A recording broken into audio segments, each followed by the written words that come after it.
Halo gan-gan sekalian, apa kabar kalian hari ini? Di video kali ini saya akan membahas tentang salah satu kisah boneka yang paling menyeramkan di dunia. Mungkin kalian sudah pada tahu karena boneka ini sering muncul di film-film horor. Jika kalian memang suka film-film horor, pasti kalian pernah menontonnya. Dan sebelum saya lanjut untuk membahas boneka ini, saya akan intro dulu ya.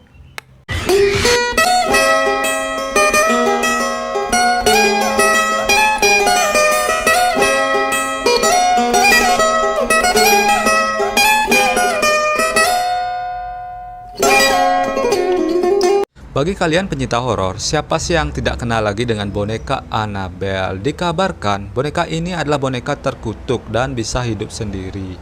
Di kala itu, boneka ini sangat ramai diperbincangkan oleh masyarakat Amerika Serikat dikarenakan kabarnya boneka ini melarikan diri dari museum tempat penyimpanannya, yaitu Warren Occult Museum di Amerika Serikat.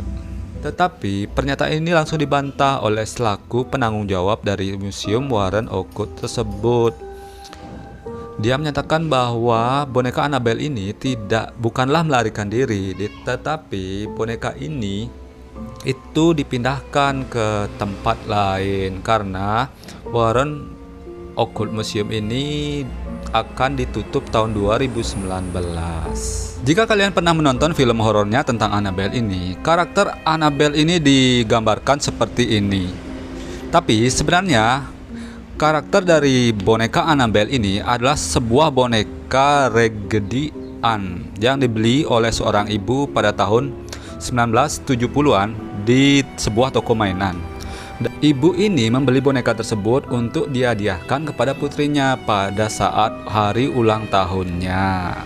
Dan boneka itu dibelinya untuk hadiah putrinya yang bernama Donna pada saat ulang tahunnya. Dan pada saat itu si Donna ini adalah seorang mahasiswi yang kuliah di jurusan keperawatan. Dan pada saat itu dia tinggal di sebuah apartemen kecil bersama temannya yang bernama Angie, yang juga seorang perawat juga, sama seperti dia. Si Donna ini pun kan senang diberikan hadiah kepada ibunya pada saat hari ulang tahunnya berupa boneka yang seperti ini. Ini kan bagi kalangan wanita-wanita mungkin boneka ini terlihat imut. Tapi namun demikian, seiring dengan waktu, si Doni dan Anggi ini melihat pergerakan yang aneh pada boneka tersebut. Dari awalnya gerakannya relatif tidak mencolok, tapi lama-kelamaan gerakannya semakin menyeramkan. Dan beberapa kali juga si Donna dan Anggi ini memergoki boneka tersebut berpindah ruangan dari tempat mereka meninggalkan boneka tersebut. Dan sesering kali juga terlihat boneka tersebut bersila dan berdiri di tempat di ruang meja makan mereka. Kalau dibayangkan juga sih lumayan menyeramkan juga kan jika kalian punya boneka yang seperti itu. Kita taruh di sini, tahu-taunya pindah ke sana. Kita taruh di sana, tahu-taunya pindah ke sana lagi. Wow. Dan sekitar sebulan setelah kejadian aneh tersebut, Donna dan Anggi menemukan secari kertas yang bertulisan. Tulisan tersebut ditulis dengan menggunakan pensil yang bertuliskan "tolong kami" dan "bantu Row". Diduga juga tulisan tersebut dibuat oleh anak kecil. Tulisan itu ditulis di kertas perkamen yang biasanya kertas itu digunakan untuk sebuah catatan. Tapi bagian menyeramkannya bukan tulisan tersebut, tapi cara penulisannya. Seingat mereka berdua, mereka tidak pernah menyimpan kertas tersebut di apartemen maupun rumah mereka. Lalu dari mana kertas tersebut datang? Mereka bertanya-tanya. Dan suatu malam si Donna ini pulang ke apartemennya sendirian dan didapatilah boneka ini berpindah lagi dari ruangan luar ke kamar dia. Dan tidurlah si Donna ini kan. Saat tidur dia menyadari bahwa boneka ini bergerak perlahan-perlahan mendekatinya hingga menyenggol punggungnya.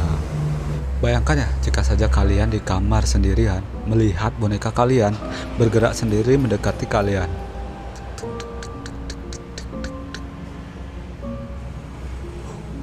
Dan dengan sedikit beranian, si Donna ini melihatlah ke arah boneka tersebut dan didapatinya bahwa boneka tersebut berisi bercak merah yang seperti darah di dada dan punggung boneka itu. Dan dengan kejadian ini, Donna dan Anggi pun sudah tidak tahan lagi dengan boneka tersebut dan mereka pun memanggil seorang demonologi. Kalau di sini mungkin seperti dukun, kiai atau sejenis lah yang memang pinter dalam urusan roh mengeroh.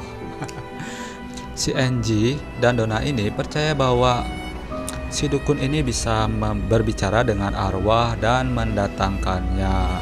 Oleh si dukun ini berbicaralah dia dengan boneka tersebut dan dikatakan bahwa boneka tersebut dirasuki oleh arwah yang bernama Annabelle Higgins. Kepada Donna dan Angie, dukun ini mengatakan bahwa Annabelle adalah seorang anak yang berusia 7 tahun yang tinggal di sekitaran komplek apartemen tersebut. Dia meninggal di lapangan tempat apartemen itu dibangun, dan Annabelle ini mengatakan bahwa dia sangat senang tinggal bersama Donna dan Angie di dalam boneka regedian tersebut. Karena mereka iba dengan si Annabelle dan ceritanya yang memilukan, mereka pun bersedia untuk tinggal bersama dengan boneka tersebut. Biarpun ini bukanlah pilihan yang baik untuk mereka. Ya taulah, karena kita tinggal bersama roh yang belum kita tidak tahu bahwa roh ini jahat atau baik. Terutama saat teman mereka yang bernama Law menjadi teror kengerian dari boneka Annabelle ini. Ceritanya begini, Law adalah seorang teman Donna dan Angie. Pada suatu ketika dia pergi mengunjungi apartemen mereka. Law memang dikatakan tidak menyukai boneka tersebut dari dahulu karena Law ini menganggap boneka tersebut itu jahat, dan Law seringkali menyarankan si Donna untuk menyingkirkan boneka tersebut. Tapi si Donna ini enggan menyingkirkannya dikarenakan si Donna ini sudah terlanjur sayang dengan boneka tersebut. Walaupun keputusan ini merupakan kesalahan yang sangat besar. Pada suatu saat si Law ini menginaplah di apartemennya si Donna dan Angie ini, dan dia pun terbangun pada malam hari. Dia mendapati banyak kejanggalan. Tubuhnya tidak bisa digerakkan. Ya seperti ketindihan lah, jika kalian pernah ketindihan dan merasakan bahwa pada saat bangun itu kita bisa melirik kiri kanan atas bawah, tapi tubuh kita tidak bisa digerakkan lah. Itulah yang dirasakan si Law. Dan dia pun berusaha melihat sekelilingnya, dan akhirnya dia melihat ke bawah. Dia didapatinya lah si boneka Annabelle ini ada di kaki dia yang sedang memegang kakinya. Nah, lalu boneka ini perlahan menuju ke atas ke dadanya, lalu mencekik si Law ini kan. Si Law ini mencoba berontak tapi tidak bisa dikarenakan tubuhnya ini tidak bisa digerakkan. Lalu seketika itulah dia pingsan. Keesokan harinya si Law ini bangun kan. Setelah bangun dia meyakini bahwa kejadian itu hanyalah sebuah mimpi. Jadi dia biasa-biasa saja. Tapi agak sedikit takut sih katanya. Beberapa hari pun berlalu setelah kejadian tersebut. Si Law lalu mengunjungi apartemen si Donna lagi dan dapati bahwa saat itu apartemennya sangatlah sepi dan terlihat sangat menakutkan.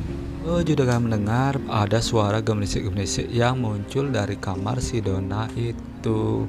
Law takut ada perampok yang masuk ke kamarnya Donna. Lalu dia pun memberanikan diri untuk memutuskan pergi ke kamarnya si Donna itu. Jadi pelan-pelan bergeraklah dia ke kamarnya si Donna ini. Dan setelah suaranya berhenti, si Donna ini memberanikan dirilah masuk ke ruangan tersebut dan nyalakan lampu. Ternyata ruangan tersebut kosong. Dia pun kaget dan hanya terlihat ada sebuah boneka Annabelle di sudut ruangannya. Lalu Shiloh pun mendekati boneka menyeramkan tersebut dan mengambilnya. Tiba-tiba Shiloh ini merasakan ada sosok aneh yang ada di belakang dia. Refleks Shiloh ini lalu melihat ke belakang. Didapatinya lah ada sosok yang mengerikan di belakang dia dan terus mendekatinya. Lalu mencabik-cabik bagian dadanya Lo hingga kemejanya berlumuran darah. Ketika Lo membuka kemejanya, dia melihat ada 7 tanda cakar di kulit dadanya. 3 diantaranya adalah vertikal dan 4 lainnya horizontal.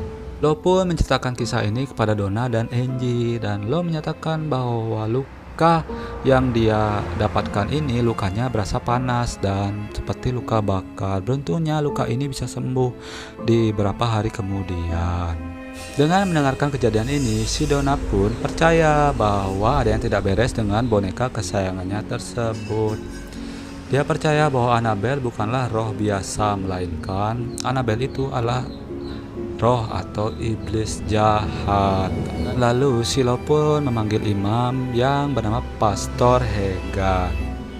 Mendengar kejadian ini dari si Donna, pastor ini pun menyatakan bahwa kejadian ini adalah kejadian spiritual yang harus ditangani oleh orang yang lebih pintar darinya. Dan akhirnya pun dia menghubungi pastor yang bernama Cookie dan ahli paranormal yang terkenal pada saat itu yang bernama Ed dan Lauren Warren. Jika kalian pernah menonton film horornya yang berjudul Annabelle itu, kalian pasti sudah tidak asing lagi dengan paranormal yang bernama Ed and Lauren Warren ini. Lalu Ed and Lauren Warren ini pun tertarik dengan kasus yang dialami Pastor dan Donna ini dan bersedia untuk menangani kasus boneka tersebut. Dan setelah mendengar cerita dari Shiloh, Donna dan Angie, si keluarga Warren ini pun berkesimpulan bahwa boneka Regedian ini tidak dirasuki oleh makhluk astral, namun dimanipulasi oleh kehadiran yang tidak manusiawi. Warren ini pun menyatakan bahwa sejatinya makhluk halus atau makhluk astral itu tidak bisa memasuki mainan, mengontrolnya dan membuatnya bergerak. Tapi mereka itu merasuki pikiran manusia dan membuat sebuah ilusi seakan benda itu bergerak. Dan roh tersebut meminta pengakuan dari kita-kita ini atas kehadirannya di dunia.